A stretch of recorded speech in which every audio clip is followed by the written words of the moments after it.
Hello, welcome back to my YouTube channel, and this is Magnificent Kimberly. Welcome back. I actually just did two videos yesterday. I did a video on the differences between a worldly man and a man of God, and I also did a video on a poetry piece. So this video is going to be solely about my healing journey as a mother, because when you're healing, it's different when you're healing and you don't have a child and you don't have to co-parent with someone versus when you're healing and you have a child. It's actually much harder, much longer, much challenging process, but nonetheless it is possible to heal as a mother, as a single parent, or just as a parent in general. As a parent in general. My bad. So yeah, today that's what I'm going to be going over. Please like, comment, subscribe to my YouTube channel. Also, please subscribe/sign up to my blog. It's going to be in this. It's going to be in the description link in the video of this video. So without further ado, let's get into it. So my healing journey has been extremely hard, and it's safe to say, or it's not safe to say, but it's. I want to elaborate that I am still healing. I'm still in the process of healing, but it's definitely been very promising and everything like that. So I'm not only healing as a mother, but I'm also healing as a believer and a woman of Christ.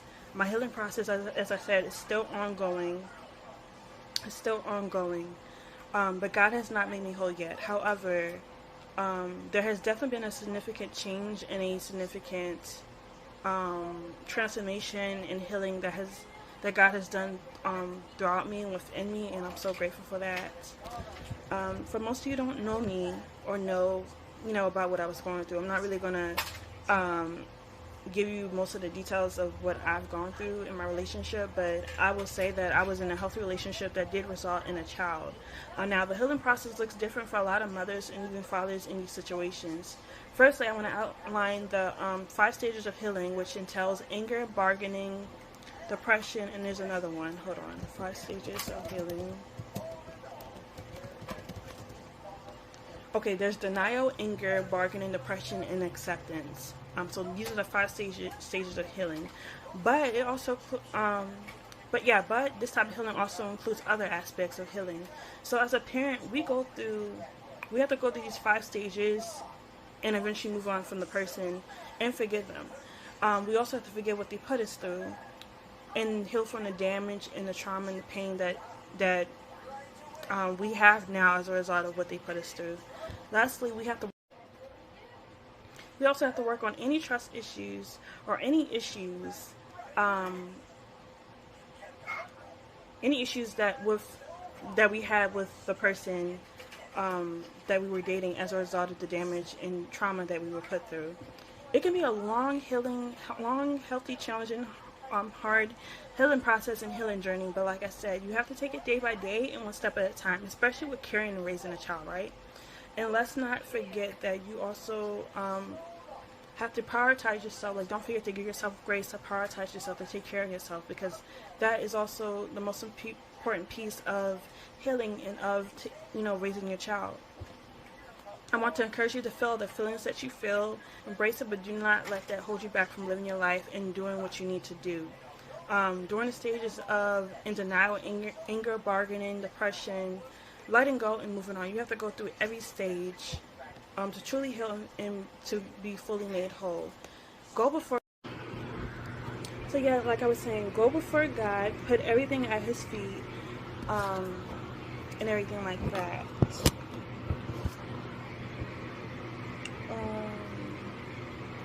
Go before God, pour everything out to Him, give Him everything. Let go of your feelings, your emotions, pain, the person who truly hurt you. And again, I want to let y'all know that this actually truly takes time. Like, this is not again, as you know, this is not something that's going to happen overnight. Like, you're not going to be healed overnight. You're not going to be fully healed, fully whole overnight. It's really going to take time, and you really have to do the work. But nonetheless, it can happen, and it will happen. So yeah, continue going to God, continue talking to God, ask for His help, guidance, wisdom, knowledge, insight from others as much as you need to. God will carry you through, and He will never let you down. Secondly, I realized that I needed to be in a relationship, and I need to go through what I went through to understand what I truly deserve. Because before, I've gone through, I don't want to say I've gone through something like this before, but I've been in unhealthy relationships before, and to the point where, but the mistake that I made is that I didn't maintain my boundaries and standards. Like, I compromised on my boundaries and standards, and that's something that I truly have learned from this experience, is that to never ever compromise. Something I've learned going forward is to never ever compromise, and to never ever, just basically never compromise on your standards and boundaries, requirements that you want, that you're looking for, because that's how you get with the wrong person, because you compromise on your boundaries and everything like that, and so you never want to do that. And I definitely want to do everything God's way, to be obedient to His word, to everything He says, to His commandments, to His instructions, directions, all of that. And I have definitely learned the importance of boundaries, independence, interdependence, space, green flags and red flags in a relationship, in a friendship, and in a relationship. But I know discernment now. I know how to discern between a person who has good fruit versus bad fruit, or no fruit at all. Now, around the time my relationship ended, I did give my life back to Christ, and I took my walk with Christ very seriously. By reading His word, joining online fellowship communities, listening to worship music, and praying almost every day for myself, my family, my friends, my child, my job, my potential career, with graduating. I prayed for, just gave God everything, basically. Like, prayed about everything. I also learned that it's important to depend on others, and in a healthy relationship, this is important because establishing boundaries, having standards and requirements for the type of spouse you desire that is according to God's word is very important if you do desire a godly husband / wife. If you do not desire that, then this is not the video for you. But yeah, I learned so many lessons throughout my last relationship, and although God is still working on me, still working on me and through me, and still healing my heart and making me whole, there's so much that I have learned about God and His character and morals. Okay, now, so yeah, that's basically so much that I have learned about God and His character and morals. An important thing to keep in mind is that God is love. 1 John 4:16. And the fruits of the Spirit is the recipe on how to love others, how to love your friends, your family, your communities, and even how to love your spouse, your future spouse, if you don't already have one.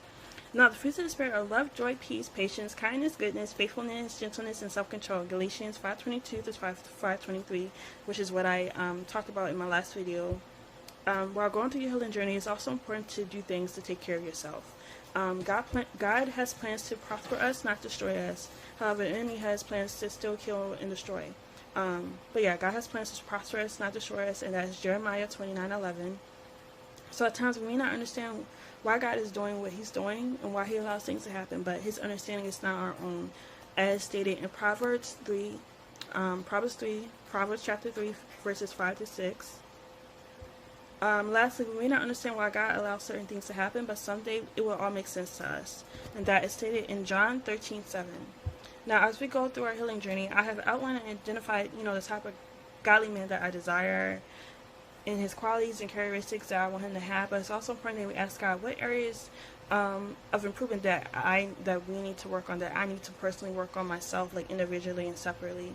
And so this single season is the time where I am actively working on myself, so that I can be able to cultivate, maintain, and properly take care of or cherish, the person that God has for me, the marriage that God wants me to have, and everything like that. And I have learned that, our healing journey is often called our isolation stage, and it's called that for a reason. It's where God wants us to build with others, and He wants us to spend time with Him, spend time being single, being in our word, reading our word, praying, meditating on the word, working on ourselves. I've not been single longer for like 6 months when I was between the ages of 23 to 24. I'm 27 years old now, so I have been in and out of relationships for a while now. I found that it's beneficial to be single for as long as I desire, to make sure I not only do the work and make improvements on myself, but to also to make sure that I fully heal and raise my son, so I can raise my son properly, correctly. This is not to say that if you're ready to date and you're not healed, that you should never get into a relationship, or you should not, that you shouldn't get into a relationship, or you shouldn't pursue a person or whatever. But you should definitely consult with God. Ask God to give you wisdom and discernment. Ask God to reveal whether this person is your kingdom spouse or not. Because I feel like you're going to experience a lot of counterfeits before God sends you the one. And the counterfeits are there to prepare you for marriage. Like, it's literally a part of the preparation for you to get married. Like, it's literally preparing you. And also confirm it with God. Like, make sure God confirms it. God shows you, and God tells you that person you're seeing or talking to, whatever, is your spouse. I also have learned that even in the most healthy relationships, healthy, comfortable, safe relationships will trigger your wounds that you've healed from it. And it simply means that that the things you went through in the past is still painful, but it doesn't mean that you haven't done the work. It doesn't mean that you haven't healed. It's just the fact of, when you're not used to being in a healthy relationship, when you're not used to having a safe, loving, caring person or partner as a spouse, or a partner in general, when you're not used to that, it can definitely bring up some trigger wounds for you. But it definitely does not mean that you haven't done the work. As long as that you or the other person address those wounds and are actively working towards your healing, and you have a supportive, caring, loving, godly partner who shows support, reassures you, validates you, and also leads you back to Christ, leads you back to God, they definitely can be a significant part of your healing journey. Because we have to remember that our spouses, our partners, they can aid in our healing journey, but they can't do the work for us, and they cannot heal us. Only God can. And there's many times where I felt alone because I don't have a partner, or I had many friends that are like married to this day, that have gotten married or already married, and it's not a thing where I'm jealous of them, because I'm definitely happy for them. To this day, I even I pray for their marriages and everything like that, and I pray for them. So it's not even a jealous thing. It's more so the thing where, like, most of them are married and I'm a single mom, and sometimes it's hard to think or believe that a man would want me because I have a child. But there's been many success stories of single moms who end up getting the person, who end up finding true love, basically. So I'm not gonna say it won't happen for me, because I believe it will. But right now I'm just working on myself and everything like that. So by the time God does bless me with my person, I'll be good. I mean, I'm not saying I'll be good, but like, I'll be good in terms of like the healing part. Like, I won't have any extra baggage or anything like that. Let's see. But yeah, definitely don't fear the loneliness. Even if you desire to be with someone, God places desires in our hearts. So you have that desire, God will fulfill that desire, and He will come through for you. Try not to compare yourself to others' love stories, to others' success stories, relationships, marriages, and I know it's not always a comparison between relationships and marriage. Sometimes it could be like careers, because I know when I was in college, like, a lot of my friends graduated before me, and I was one of the last of that group to graduate, and so it kind of felt discouraging, because it was just like I was the last one to graduate. But at the same time, I'm glad that I was one of the last one to graduate, because I feel like if I had graduated earlier, I probably wouldn't have worked as hard. Like, I really had to work really, really hard my last semester, have faith in God, like, put everything into God, praying, working. Put everything into my last semester to graduate. So I feel like it's much more rewarding that it happened the way it did, and so I'm grateful to God to this day for helping me graduate, to helping me leave the relationship and everything like that. But anyways, yeah, you never know what happens behind closed doors, so you definitely don't want to compare yourself. Comparison is the thief of the joy. I think is it the thief? I think so. Galatians chapter 6, verses 4 to 5 talks about how we should not compare ourselves to others, because at that point you will start to idolize them and idolize, marriage, and you don't want to idolize it, because idolizing means you're putting something before God or in place of God, and it's never okay to do that. And sometimes you will start to wish that you were them and everything like that. But God made us all in His image for a reason. It's okay to desire love, happiness, marriage, children, your career. Whatever you desire, you shall ask for it, and it will be granted unto you. It may not be given to you right away, but God does not fall short on His promises. That's a fact. I've seen Him come through. Like, He's come through for me a lot.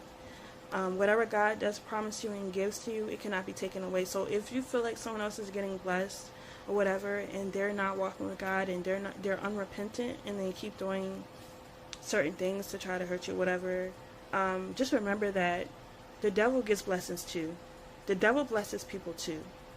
So that's something to remember. The devil blesses people too, and the blessings that the devil gives is temporary. However, the blessing that God gives, and you're a child of God, you're in the will of God, oh honey, the blessings that God gives is eternal. It's forever. It's for a lifetime, like a lifetime. And that's what I try to hold on to. I try to hold on to the fact that what's for me will be for me, and it will last. As single moms, we tend to think that we don't deserve love, or that God may not grant us what we desire, because there is a little kind of a double standard with single moms, whereas, a single father, they can find love easily, right? And I'm not going to say it's the easiest, but they can find love easily, because most times they don't have the child all the time, whatever. I'm not going to say all fathers don't have the child. Like, I know there's single fathers that exist, but in most case scenarios, it's the mother that usually has the child most of the time. So yeah, as single mothers, it's much harder because we have the child all the time, and we are, we're nurturing our children and everything. We're teaching them and everything like that. Again, this is not to say that fathers don't do that, but again, most of the times, most of the responsibility in terms of raising a child does fall on the mother in some cases, or in most cases. But yeah, it's further from the truth, because we do deserve love. As long as we're walking with God, obeying His commandments and His word, He promises to give us what we desire, and He will provide for all our needs. Waiting on God for something we want is not always easy. Like, sometimes you may get impatient, you may get frustrated and everything like that, whether it's babies, children, marriage, a person, a car we want, a house that we want, completing our education, going to graduate school. But as long as we're working towards it while having faith in God, it will happen. As the word states, that faithful and good works is dead. James chapter 2, verse 17, and God is only pleased through faith. Hebrews 11:6. Single moms or unmarried moms are just as deserving of love as single fathers / unmarried fathers. So do not be afraid, as it appeared many times that God will also bless you as He had blessed Hagar in Genesis 16 and Genesis 21 through her unborn son Ishmael. She was a single mom in the Bible, and this story actually inspired me when I was during my last semester of college, because I was actually very discouraged. But I had a wonderful friend named Nia, and she told me about Genesis 16 and how, and I just read the story and I fell in love with it. And she is the first woman in the Bible to give our wonderful, miraculous God a name when an angel, which some say was Jesus Christ, appeared before her. He promised pregnant Hagar to bless her unborn son and make numerous descendants through him. Hagar was the first woman to give God a name, which was El Roy, the God who sees, or the God who provides. This is a chapter that truly inspired me. Although Hagar was a single mom, she still depended on God twice to provide for, well, I don't want to say twice, but I say twice because it appears twice in the Bible, but she depended on God a lot of times to provide for her and her son Ishmael. So, and all in all, my isolation stage in single season is definitely necessary and beneficial. I know my boyfriend that what I deserve. I do have boundaries, standards, and requirements for the type of Not just the type of spouse I deserve, but also the type of people I want in my life, the type of friends and everything like that, the type of communities I want to be involved in. You know, I'm working on myself and any improvements I need to make, working on being established and raising my son to know and love God, because that will be the foundation. That's the foundation I want to set for him. Most importantly, I'm trusting and developing deeper faith in God to provide for my every need, because he knows my needs, wants, and desires. And when you let go of trying to control your life and doing things your way, God will surely surprise you and bless you in ways that you never thought was possible. So I pray this helps a single mom or even a single dad out there going through their healing journey, single season, isolation stage, to trust in God's plan for your life and continue to walk in your purpose. Remember that God has plans to prosper you, not destroy you. This is Magnificent Kimberly. Please like, comment, subscribe to my YouTube channel. Also, please subscribe to my blog. And I'll see you guys in the next video. Bye.